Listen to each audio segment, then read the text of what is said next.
Hi friends, Telangana రాష్ట్ర ప్రజలందరికీ ఆదుర్పే శుభవార్త. ఆసరా చేత పెన్షన్లు అయితే భారీగా అయితే పెంచారండి. పెంచిన డబ్బులు ఎప్పుడు ఇస్తారనేసి మరి ఎన్నికల కంటే ముందు అనేసి అనుకున్నారు. ఇప్పుడు ఎన్నికలు అయితే అయిపోయాయి. మరి ఎన్నికలు అయిపోయిన తర్వాత మరి ఎప్పుడు ఇస్తారో, 2 నెలల డబ్బులు ఇస్తారా, పెంచిన డబ్బులతో సహా ఇస్తారా, ఎవరెవరికి ఇస్తారో తెలుసుకునే ముందు లైక్ చేయండి, షేర్ చేయండి, సబ్స్క్రైబ్ చేయండి. పక్కన ఉన్న bell icon all symbol button గంట సింబల్ నొక్కితే నేను వేసే లేటెస్ట్ అప్డేట్స్ వీడియోస్ మీ ముందుకైతే వస్తాయి.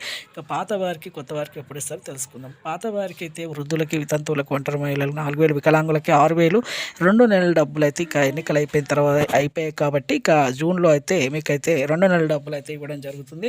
అలాగే ఇక చాలా కోట్ల నిధులు అయితే విడుదలైతే చేశారు. పాతవారు కొత్త వారికి అందరికీ కలిపి 64 కోట్లు అయితే రావడం జరుగుతుంది. అలాగే కొత్త వారికి కూడా వృద్ధులకి, వితంతువులకి, ఒంటరి మహిళలకు 4,000, వికలాంగులకి 6,000 రూపాయలు, డయాబెటీస్ హెచ్ఐవి బాధితులకు 4,000 రూపాయలు.